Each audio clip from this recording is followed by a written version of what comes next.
평생투자 파트너 유튜브 시청을 진심으로 감사드립니다. 주식 관련한 상담을 원하시는 구독자 분들께서는 현재 화면 상단에 표시되는 무료 종목 상담 신청하기를 터치하셔서 성함과 연락처를 남겨주시면 상담 도와드리도록 하겠습니다. 감사합니다. 예, 안녕하십니까. 평생투자 파트너입니다. 7월 3일이고요. 오늘은 화요일입니다. 오늘 방송할 내용은 간단한 고객분들의 질문이 있어서 Q&A를 잠시 하고 그 다음에 시황 그리고 이것도 어떻게 보면 Q&A일 수도 있는데 뭐라고 할까요? 어제는 지금 당장 매도해야 되느냐 라는 이야기가 많았다가 오늘은 매수해야 되는 거 아니냐 또 이런 좀 질문들이 좀 많습니다. 그래서 이것에 대한 것은 조금 더 깊게 이야기를 한번 하고 그 다음에 적립식 매매를 좀 자주 어떻게 보면 오늘 Q&A이네요. 적립식 매매에 대한 이야기를 좀 드렸더니 레버리지는 어떠냐 라는 질문이 있어서 이거 역시도 조금 자세하게 좀 이야기를 드리겠습니다. 시황은 이따가 Q&A 짧은 Q&A 하고 시황으로 한번 해볼게요. 일단 Q&A가 뭐였냐면 매수 매도를 하면서 어떤 뭐 이익을 벌겠죠. 어떤 돈을 벌었을 때 그 돈을 인출하는 것은 어떠냐라는 의견이 있는데요. 사실 저는 매우 공감하는 이야기고요. 저 역시도 이렇게 오랫동안 많이 했고 방송에서도 한번 말씀드린 적이 있었던 것 같은데요. 인출하는 거 좋습니다. 간혹 이런 경우가 있잖아요. 뭐 1억으로 아니다 이렇게 하지 말고 뭐 한 1000만 원으로 뭐 하루에 1%씩 수익을 올렸을 때 뭐 곱하기 365일 그러니까 뭐 1년이면 뭐 몇 프로고 또 3년이면 또 뭐 몇 프로고 뭐 이런 이야기들을 하거든요. 하루에 그래서 1%씩만 단타하자 이런 얘기를 하는데 사실 이거는 거의 불가능에 가까운 이야기라고 좀 많이 말씀드렸었고 실질적으로 진짜로 저는 안전하다라고 생각하는 게 이런 겁니다. 일정 그 부분에 돈을 벌면 이것 많이 말씀드렸던 것 같긴 한데 1000만 원에서 만약에 한 1500만 원이 되었다 그러면 저는 500을 버는 거잖아요. 그러면 500에서 250 정도를 뺍니다. 빼서 안전자산에 일단 넣어 놓습니다.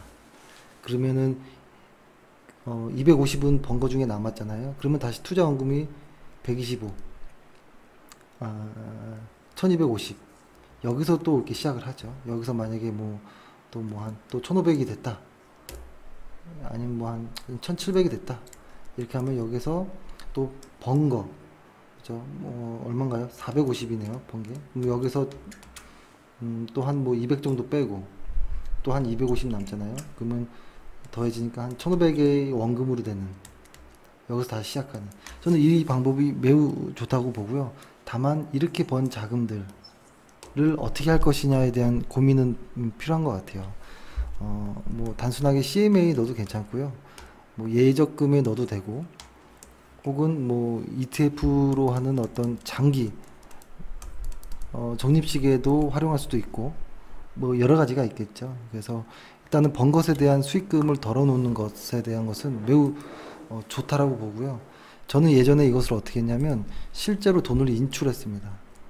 돈으로 인출해서 실제로 돈을 세보고 만져보고 그렇게 해서 제 책상 돈을 넣어놓는 통이 작은 통이 있는데요. 거기다 돈을 넣어놓고 며칠 있다가 다시 이 돈을 일부는 예적금을 하든 안전자산에 넣고 일부는 다시 주식계좌에 넣고 직접 이 과정을 했던 이유는 호흡이 조금 숨고르기 할 시간이 있어요. 보통 주식계좌 안에서 계속 돈을 벌었다고 해볼게요. 벌었는데 이거를 건드리지 않고 또 다시 재투자했는데 이번 연도처럼 다시 이게 또 작아지고 뭐 이런 일이 수없이 많았잖아요. 그죠? 그러니까 주식 계좌 안에 있는 돈이 어떻게 보면 코인, 아까 어떤 회원도 그랬는데 마치 카지노의 어떤 뭐 코인 같은 칩 같은 이런 느낌이 날 때가 있다라는 이야기를 해주셨거든요. 저는 매우 공감합니다.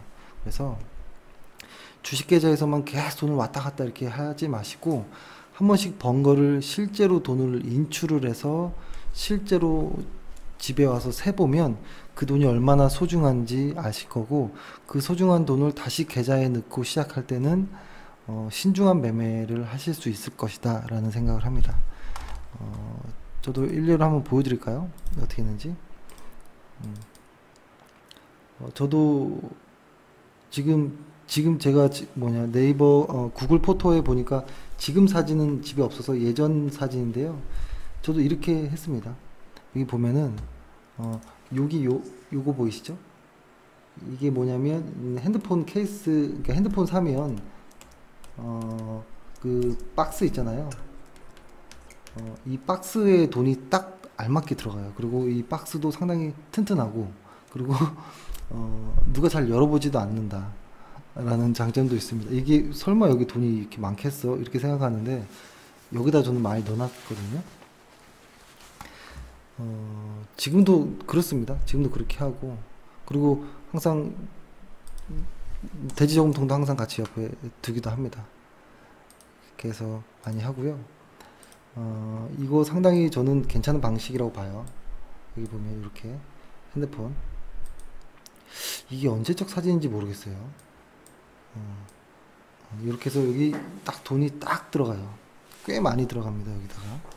그래서 이렇게 해보는 거 상당히 추천하는 것 중에 하나입니다. 그래서 고객이 말씀하셨던 실제로 돈을 인출해 보는 거 어떠냐, 진짜 한번 경험해 보시기 바랍니다. 번 거를 인출해야 됩니다. 이렇게 하시고, 그 다음에 하나가 이런 말씀이 있었습니다. 어제 그 ETF 적립식 매매와 또 있을 수 있죠. 그러니까 지수를 매매하는 것과 종목을 매매하는 것에 이 둘 중에 어떤 게 괜찮아 보이냐라고 의견을 좀 주셨는데, 저는 종목도 괜찮다라고 봐요. 대신에 이 종목이 장기적으로 우상향 할 거라는 것을 예측하는 건 사실 좀 어렵거든요. 그래서 운이 없으면 아주 위험한 결과도 올 수도 있다라는 생각은 좀 있어요. 한번 제가 예전에 썼던 글을 잠깐 보면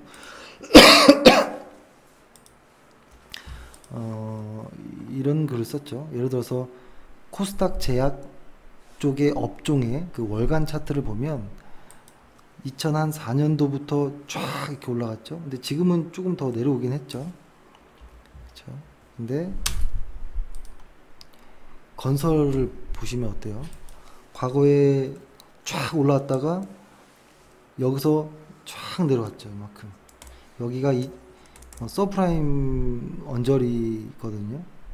근데 만약에 운 없이 여기서 적립식을 시작했다면 얼마나 힘들었을까요? 지금 10년 동안. 그렇죠? 그래서 뭐 업종이라든지 어떤 종목에 대한 굉장한 어떤 안목이 있다면 저는 충분히 가능하다라고 봅니다.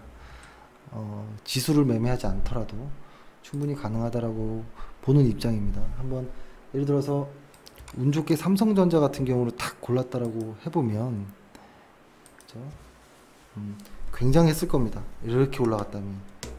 근데 운이 안 좋게도 만약에 뭐 현대건설 이런 종목을 만약에 매매를 적립식을 했다면, 만약에 이렇게 높은 자리에서 했다면, 혹은 이 바닥에서 했더라도 이거 어떻게 버텼을 수 있을까라는 생각을 또 해보게 되는데요. 사실 예측하기는 어렵죠. 그리고 만약에 지수를 이렇게 매매하는 데 있어서도,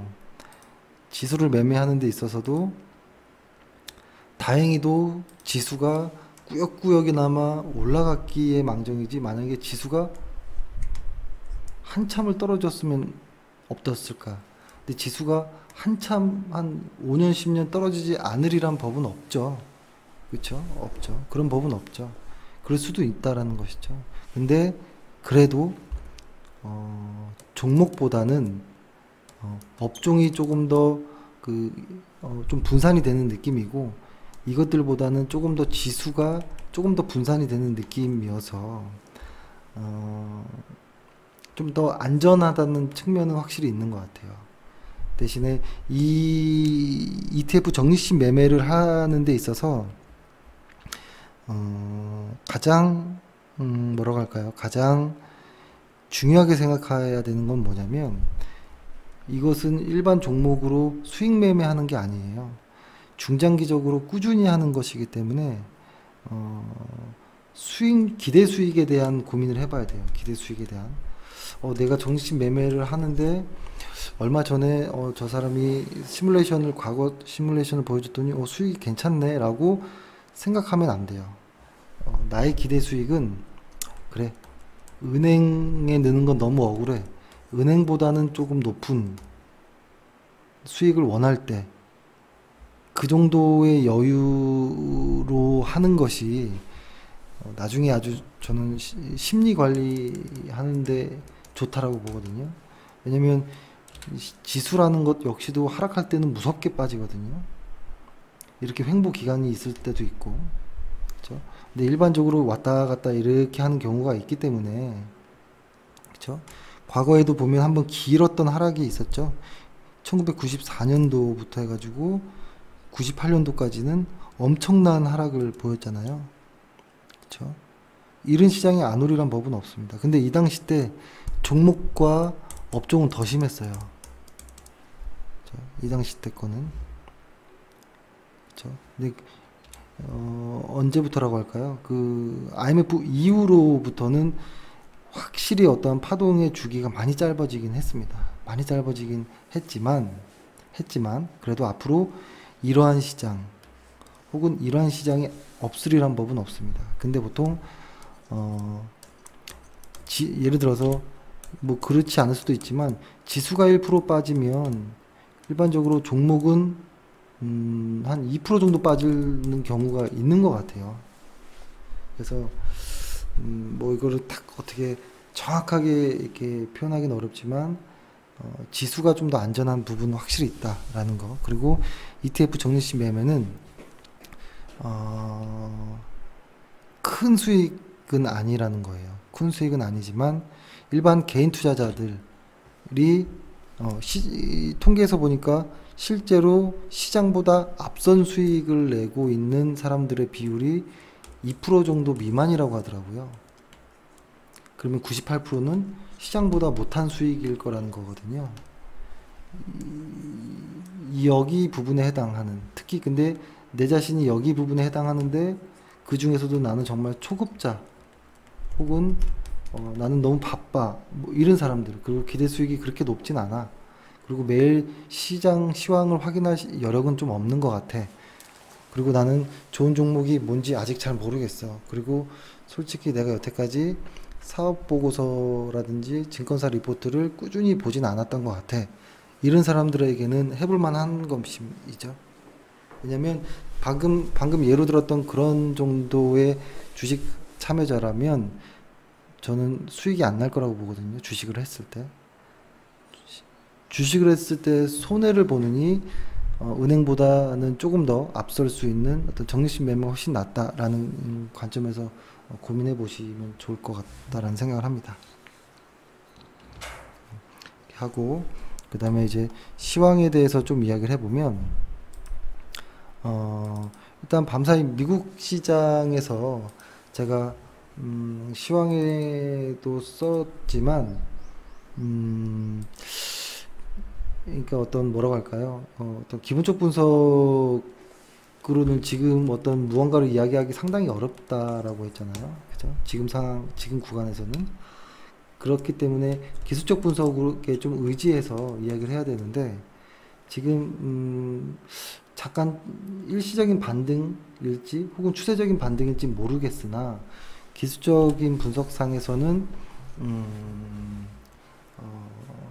약간의 반등을 할 수 있는 어떤 여건이 좀 만들어지는 것인가 라는 생각을 했고요.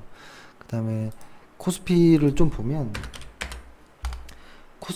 지금 상당히 많은 뭐라고 할까, 변동성이 커진 장이 왔거든요. 상당히 이 검은색 이 변동성이 상당히 커졌는데 이렇게 커진 구간이 상당히 몇 번 없어요. 아주 오랜 시간 봐더라도. 한번 체크를 해볼까요?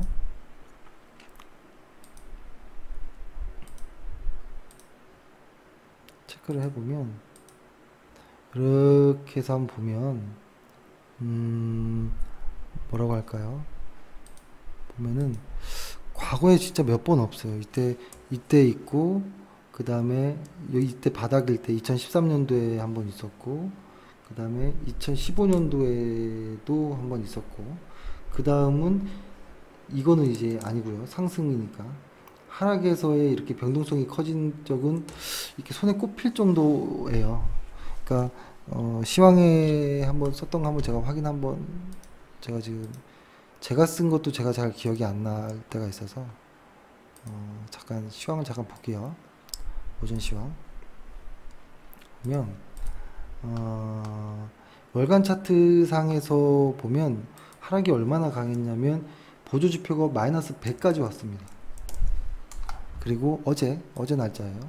그리고 이제 오늘 날짜에 어제 날짜 일간 차트도 100까지 왔었어요. 마이너스 100. 그러니까 끝까지 온 거예요. 끝까지 더 이상 보조지표상 한계까지 온 점인데요.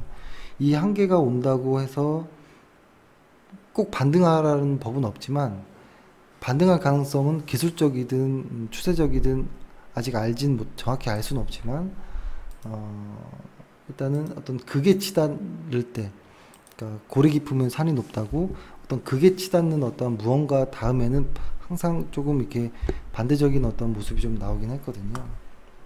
그래서 단순 어떤 기대감으로 인해서 주식을 매수하는 거는 안 되지만 지금 자리에서 매도 이야기를 하는 건 더 아닌 거 아닌가 라는 또 생각을 또 했습니다. 일단 제가 갑자기 생각난 거 먼저 말씀드리면 저희가 그 시장이 언제 정도였나요? 한 요 언저리 때부터 매도하기 일부 직전부터는 거의 종목 이야기를 거의 하지 않았죠. 그럼에도 불구하고 저희 방송을 이렇게 들어주시는 분들한테 상당히 감사하기도 하면서 좀 민망하기도 하거든요. 저 같으면 저희 방송 같은 데는 잘 안 들을 것 같아요. 재미가 없잖아요. 그죠? 맨날 이렇게 잔소리하고 이러기 때문에 실제로 종목 이야기도 안 하고, 그래서 어쩔 때 보면 좀 신기할 때가 있습니다. 이렇게 재미없는 방송인데 계속 듣는 것이 저는 좀 신기합니다. 뭐 대부분 회원분들도 있고 하겠지만 그래도 좀 신기합니다. 그래서 까먹기 전에 말씀드렸고요. 그래서 Q&A를 지나서 시황도 잠깐 빨리 스쳐 지나갔고, 그러니까 이런 거죠. 일단 Q&A는 지나가고 시황에서 보면 극에 달했다라는 것들, 그렇죠? 그러니까 상승 역시도 극에 달하면 흐르는 부분들이 있거든요. 이 상승이 극에 달할 때 보통 어떤 정점을 보여주면서 하락으로 이제 시세가 서서히 이렇게 접어드는 경우가 있는데요. 보통 시장의 상승의 정점, 극에 달하는 시기 때는 상당한 거래량이 있다든지 혹은 주가가 꽤 많이 쭉 상승한다든지 혹은 뭐 10 이상, 한 10캔들 이상 계속 양봉만 나온다든지 뭐 이런 경우에 보통 상승이 극에 달할 때 정점을 맞이하는 경우들이 있는데, 하락은 반대예요. 뒤집으면 돼요. 뒤집어서 보면 돼요.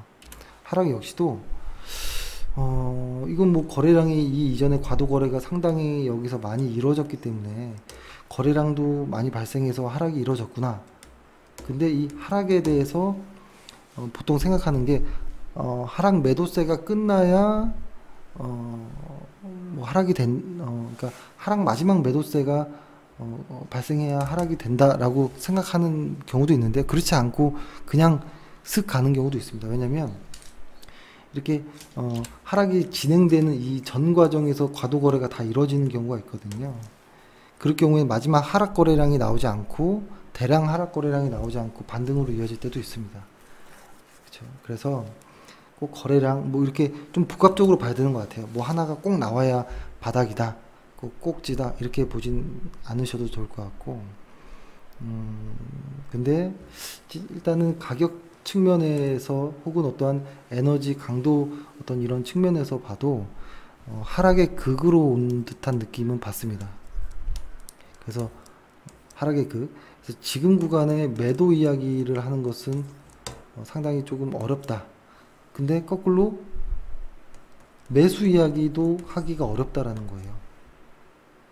왜냐면 하락하는 과정에서는 가끔 반짝반짝 할 때가 있죠. 오늘도 오전에 반짝 종목들이 쫙 오르는 것들이 보이다가 또 중반에 또 확 또 꺾였다가 또 막판에 좀 또 오르다가 뭐 이렇게 어렵잖아요. 그러니까 이렇게 하락할 때는 중간에 반등하는 이런 기술적으로 반등하는 것들이 상당히 눈에 더 띕니다. 시장이 상승할 때보다 더. 근데 이때 보통 이런 생각을 하죠. 물렸으니까 좀 물타기도 해야겠다라는 생각도 있지만, 내가 저거 못 샀었는데 이제 많이 싸졌네 라는 생각도 할 수 있거든요. 근데 그런 것들이 이 하락장에서 다시 나중에 이 하락장이 지나고 시장이 상승장으로 갈 때 내가 여기서 반짝해서 샀던 주식들이 여기서 다시 오를 수 있을까, 시장이 돌아설 때. 그거는 모른다인 것 같아요. 그거는 모른다, 그거는 알 수가 없어요. 왜냐면 이 시장을 새롭게 상승을 시키는 이 주체들, 이 시장을 올려버릴 수 있을 정도의 강한 시장 기여도가 있는, 상승 기여도가 있는 업종들은 이때는 알 수가 없다라는 겁니다. 실제로 시장을 올릴 때 누가 올리는지가 티가 나요. 그래서 요 당시 때는 옥석 가리기도 상당히 어렵다라는 것이고, 지금은 뭐냐면 시장이 반등할 때까지 기다려야 되는 부분도 있고, 그 다음에 2분기 실적이 아직 나오지 않았기 때문에 이 실적까지도 좀 봐야 되는 이런 부분들도 있습니다. 그래서 상당히 애매해요. 그래서 시장 초기 때 매도가 되지 않은 사람이라면 일단 예측치라도 실적이 좋게 나오는 것들은 좀 한번 버텨볼 수도 있겠다. 지금 위치에서는 매도가 아닌, 하지만 그렇다고 매수도 아닌. 왜냐면 시장이 실제로 들어 올라간 게 아니기 때문이에요. 그렇죠? 근데 여기서 이제 하나 좀 드리고 싶은 말씀이 있는데요. 그 주식 투자에서 그래도 좀 거창하게 표현하면 뭐 성공하기 위해서, 일반적으로 말하려면 주식 투자에서 그래도 무난하게 어느 정도 수익을 볼 수 있으려면 일단 그렇게 하려면 좀 몇 가지의 어떤 과정이 필요하다라고 생각하는데요. 이거를 조금 짧게 좀 이야기를 드리고 싶은데요. 뭐라고 하면 좋을까요? 예를 들어서 이거를 이제 학창 시절로 돌아가서 시험 공부 잘하는 아이들의 어떤 시험을 혹은 공부하는 어떤 패턴을 좀 비슷한 느낌이 들었습니다. 어떤 느낌이냐면 시험 공부를 하는 것은 뭐 이런 거잖아요. 뭐 내가 아는 부분과 어떤 이 모르는 부분의 영역을 자꾸 이렇게 넓혀가는 쪽이겠죠. 아는 쪽으로 이렇게 넓혀가는 이것이고, 그리고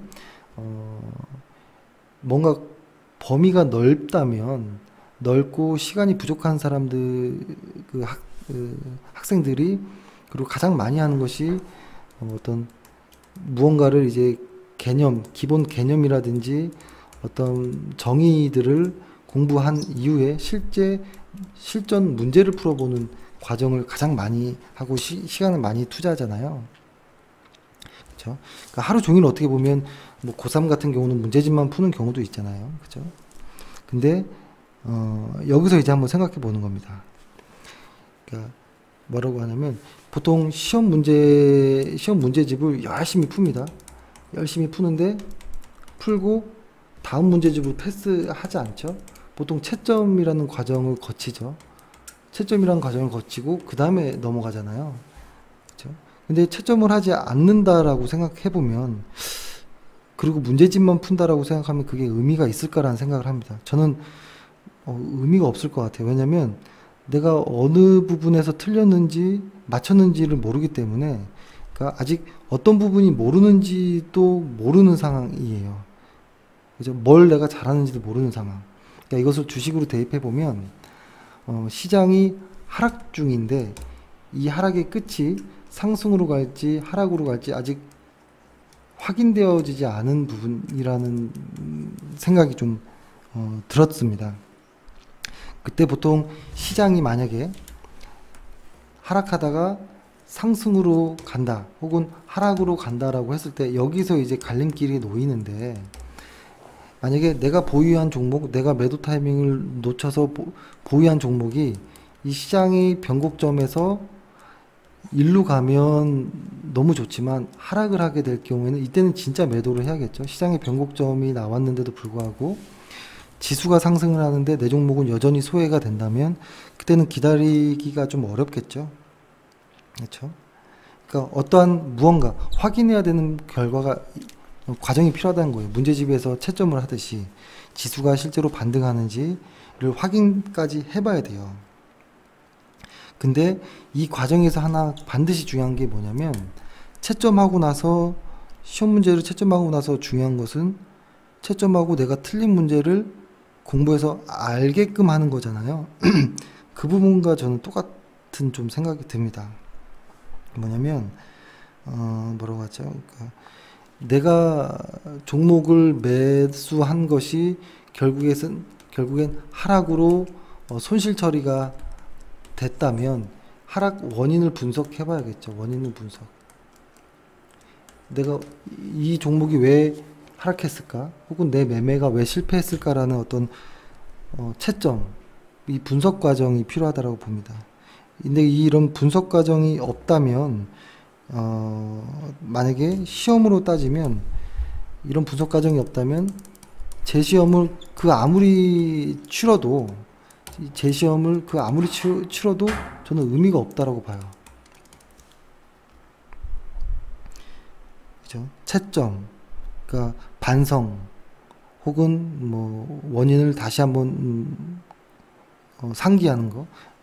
그러니까 지금 하락장에서 꽤 많은 분들이 지금 시장의 이 하락장에서 꽤 많은 손실이 있다는 걸 알고 있거든요. 근데 어제는 매도할까요? 라고 했다가 오늘은 매수할까요? 라고 갑자기 변하는 것, 그 하루 만에 어떤 그러한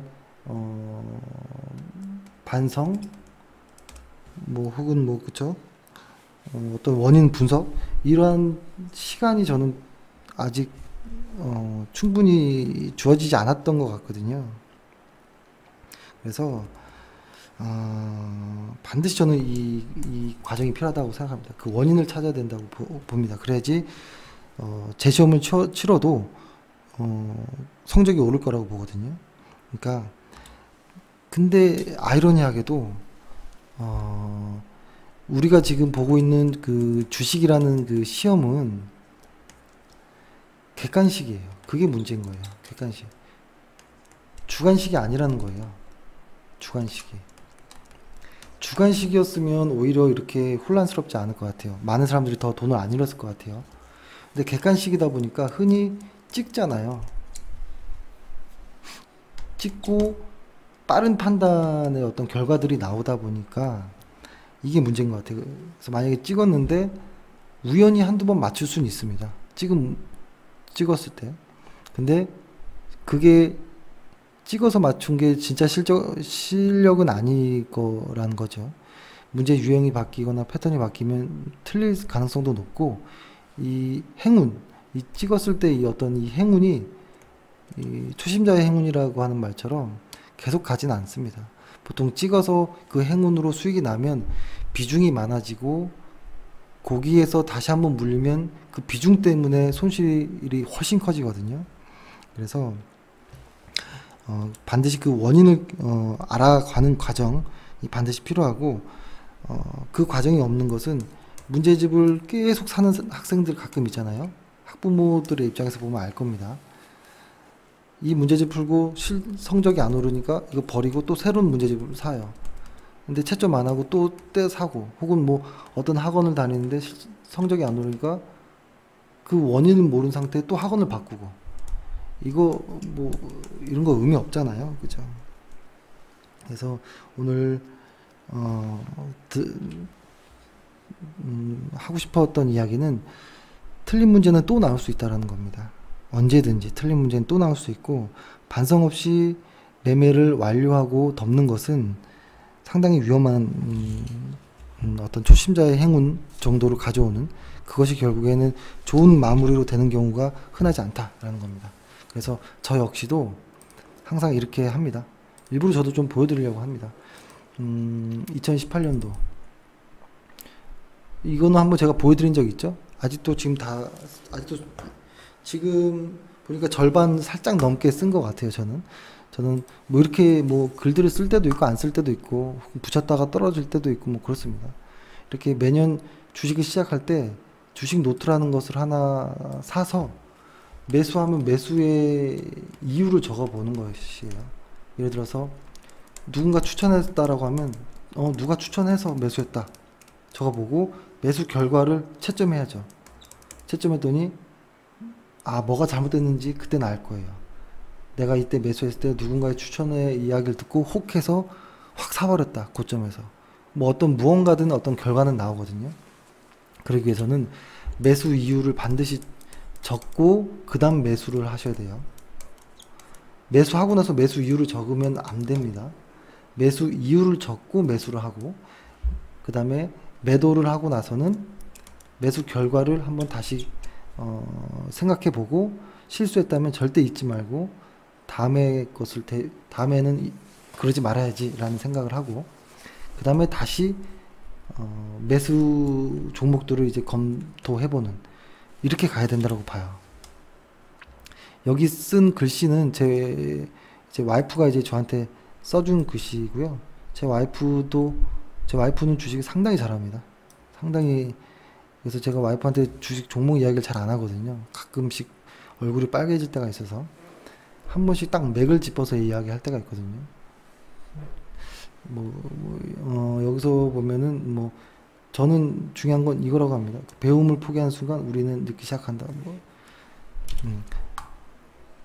그리고 예를 들어서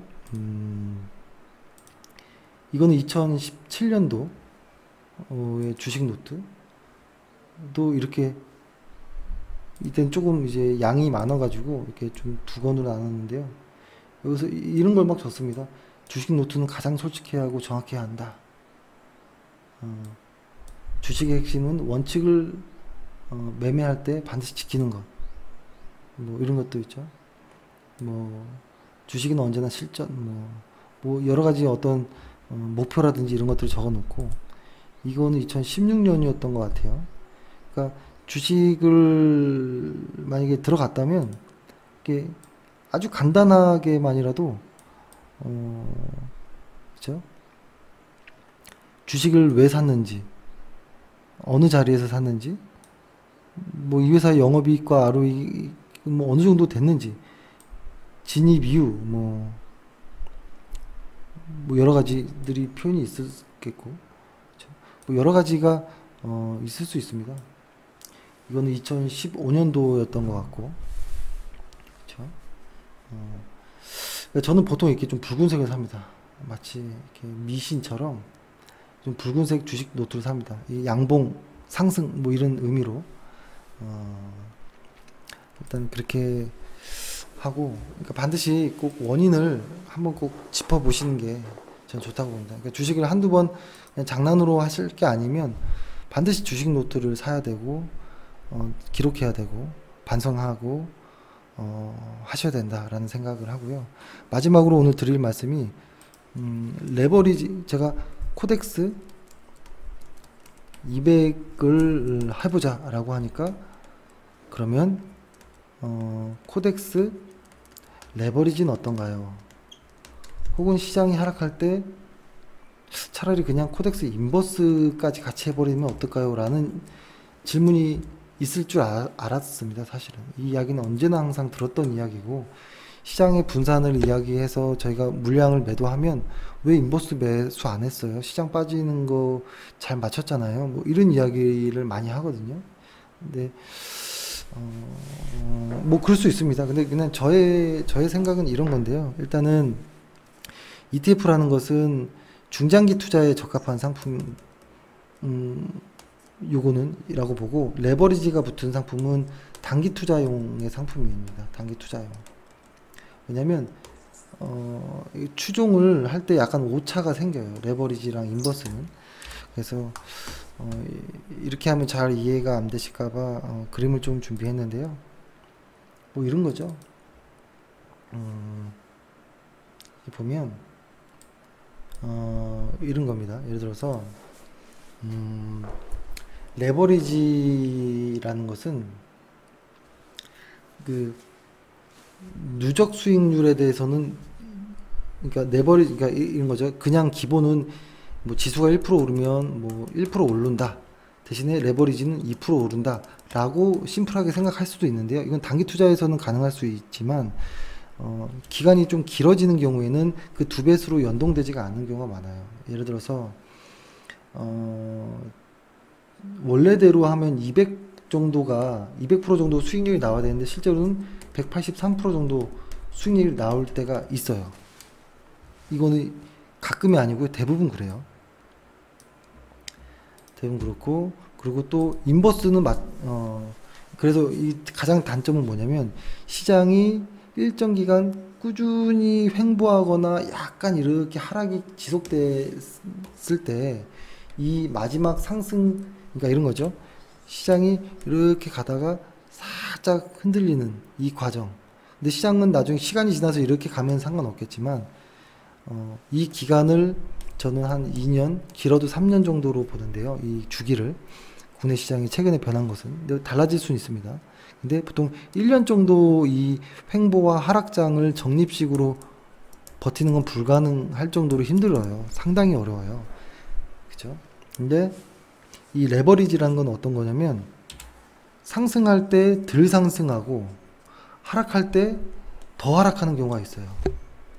이게 이제 머리가 아파지는 것 중에 하나예요. 인버스도 마찬가지예요. 이제 조금 더 구체적으로 설명을 이제 하다 보면 이건 산수가 되어 버리기 때문에 굳이 설명은 드리지 않겠지만, 여기서 오는 어떠한 그 충격이 상당히 커집니다. 근데 아마 그거 최근에 느끼시는 분들이 있을 거예요. 최근에 레버리지를 쓰고 있는 사람, 그 코덱스 레버리지, 뭐 코스닥 레버리지를 보유하고 있는 사람들이 지수보다 왜 더 빠지지? 이런 생각을 하시는 분들이 많을 거예요. 원래 그런 상품입니다, 이것은. 그래서 중장기 투자를 할 때는 레버리지 상품을 사용하지 않습니다. 그렇죠? 그래서 이렇게 되고, 그러니까 또 일례로 보면 또 이렇게 될 수도 있어요. 뭐라고 할까요? 그냥 뭐 단순하게 한번 계산해 보면, 예를 들어서 10,000원짜리 이 가격에 코덱스가 200이 10,000원이었는데 어느 순간 9,000원이 됐어요. 근데 다시 1,000원이 올라서 다시 10,000원이 됐다. 이 과정을 복기해 보면 마이너스 10%가 빠지면 9,000원이 되지만, 상승할 때는 11.11%가 상승해야지 다시 10,000원이 되거든요. 그러니까 상승과 하락의 이 주고받는 과정 안에서 그러니까 상승할 때 에너지가 더 필요한 부분이 있는데요. 이게 반대로 레버리지 같은 경우 어떻게 되냐면, 지수가 10% 빠지지만 레버리지는 마이너스 20% 빠지거든요. 그러면 8,000원으로 떨어져요. 8,000원이 다시 10,000원이 되려면 22.22 정도가 상승해야 됩니다. 그러면은 대충 오르는데요. 그럼 대략, 그쵸? 이 같은 비율로 해야 되니까요. 그러면 9,778원 정도가 돼요. 빼보면 222원이 손실 나요. 그러니까 10,000원에서 222원이 손실 난다는 것은 내 계좌에서 2.2% 정도가 가만히 있었는데도 난 한 것도 없는데 손실이 나는 게 생긴다라는 거예요. 그렇죠? 그래서 이런 부분은 상당히 좀 조심해야 된다라는 생각을 하고요. 그리고 오늘 그러니까 7월에 저희가 정신 매매를 하자라고 했잖아요. 그 시작점은 당장 급하게는 하지 않을 거고요. 어제 말씀드렸듯이 회원분들 혹은 고객분들이 질문이 거의 없을 때 ETF 관련한 책 혹은 적립식 매매에 대한 어떠한 책을 읽을 정도의 어떠한 좀 시간, 뭐 적어도 한 1, 2주 정도라도 이후에 시작을 할 생각입니다. 이건 제가 말로 설명하는 거는 다르고요. 실제로 읽어봐야 됩니다. 그 책을 돈 주고 사서. 그러면 확신이 조금 들 것입니다. 그때 시작해도 전혀 늦지 않아요. 어차피 중장기로 하는 거 한 2, 3주 혹은 한 달 늦게 한다고 시장 달라지지 않거든요. 그렇죠? 그리고 이런 생각이에요. 예를 들어서 뭐 1200만 원 이렇게 해볼게요. 2400만 원으로 2년 정도를 정식 매매한다라고 하면 매월 100만 원씩 24개월 약 2년을 정식 매매하는 거잖아요. 근데 이것을 매달 한 번씩 매매를 하려고 하는 게 정석이고 하는데 두 가지 방법이 있을 수 있겠죠. 어제 말씀드렸던 VA 방법, 상승할 때 덜 사고 하락할 때 더 사는 2월 시켜서, 이 방법은 근데 상당히 실천하기가 어려워서 이거나 하지 않는 게 어떤가라는 생각을 합니다. 지금은. 그러니까 의지가 있으면 할 수 있어요. 근데 그 의지가 어려워요, 사실은. 처음에 한두 달은 재밌게 할 수 있지만 그게 다릅니다. 그러니까 그 상승할 때 매수 안 하고 있다가 그 돈을 모았다가 쓰지 않고 그 다음 달에 저점에서 또 하는 거가 생각보다 쉽지 않고, 그러면 그나마 가능한 것은 그냥 한 달에 한 번 매매하는 건데 이거를 이렇게 하려고요. 매주 한 번으로 분할 매매를 해볼 생각입니다. 한 번 매매하는 것보다 분할 매매하는 것이 오히려 더 안전할 거라고 보고요. 최대한 기술적으로 조금 더 바닥이라는 거 보이는 예측되어지는 곳에서 좀 할 것입니다. 그래서 한 번을 이렇게 매주, 그러니까 만약에 100만 원을 한다라고 보면 한 25만 원 정도 매주, 혹은 뭐 20만 원 정도씩 이렇게 나눠서 매주 하면 되겠죠. 한 달에 100만 원 할 거를 매주 뭐 20 혹은 25 정도로 꾸준하게, 대신에 어떤 저점이라는 조금 더 분할하는 분할 매수로, 그렇죠. 이렇게 해서 매주 할 생각으로 좀 가닥을 잡고 있고, VA 방법은 아직은 세모입니다. 완전히 하지 말까는 아닌데 완전히 해야 될까도 아닌, 그래서 요것도 고민 중이에요. 그래서 매주 한 번씩 하되 VA 방식을 써야 되는지에 대한 것까지 좀 더 고민을 하고요. 그 고민 동안에 왜 제가 고민을 하냐면, 저가 아닌 다같이 회원이 다같이 할 수도 있는 매매이기 때문에 모두 다 같은 어떤 편리함이 있어야 되거든요. 그리고 누구나 다같이 할 수 있는 의지가 있을 정도로 쉬워야 되기도 하고, 그렇기 때문에 고민 중에 있습니다. 그래서 ETF 책이라든지 이런 걸 좀 읽어보시면서 그 기간에 저는 이것에 대한 고민을 마저 끝내놓도록 하겠습니다. 일단 오늘 시황은 이 정도로 하고요. 미국 시장이 반등을 어떻게 할지 조금 더 추세를 좀 더 봤으면 좋겠고, 미국 시장이 상승한다고 한국 시장이 반드시 상승하는 것은 아니지만 한국 시장이 상당한 어떤 하락의 극에 와 있기 때문에, 극에 치달았기 때문에 그러니까 이 극 다음에 어떤 반대적인 어떤 모습도 나올 수 있는데, 그 반대적인 모습이 나온다고 무조건 매수가 아니라 그 반대적인 그 모습이 실제 추세로 이어지는지까지 확인하고 들어가는 과정이 필요할 것이라고 봅니다. 그래서 일단은 이번 주는 조금 보수적으로 시장을 보자 정도로 이야기를 드리겠습니다. 네, 오늘은 투자 전략은 이 정도로 해서 마무리하겠습니다. 감사합니다. 평생투자 파트너 유튜브 시청을 진심으로 감사드립니다. 영상 보시기 전에 안내 말씀 하나 드리겠는데요. 주식 종목이나 앞으로 주식을 어떻게 해 나아가야 할지 고민이 많으신 분들은요, 언제든지 저희 대표번호 1588-5380 번호 있잖아요. 네, 이쪽으로 연락을 주시면은 저희가 성심성의껏 상담 드리도록 하겠습니다. 아니시면은 저희 평생투자 파트너 홈페이지 접속을 하셔가지고요, 그 오른쪽 상단에 여기 무료 체험 신청 버튼 눌러주시고 요 아래쪽에 성함과 연락처 남겨주시면은 저희가 또 상담 순차적으로 드리도록 하겠습니다. 감사합니다.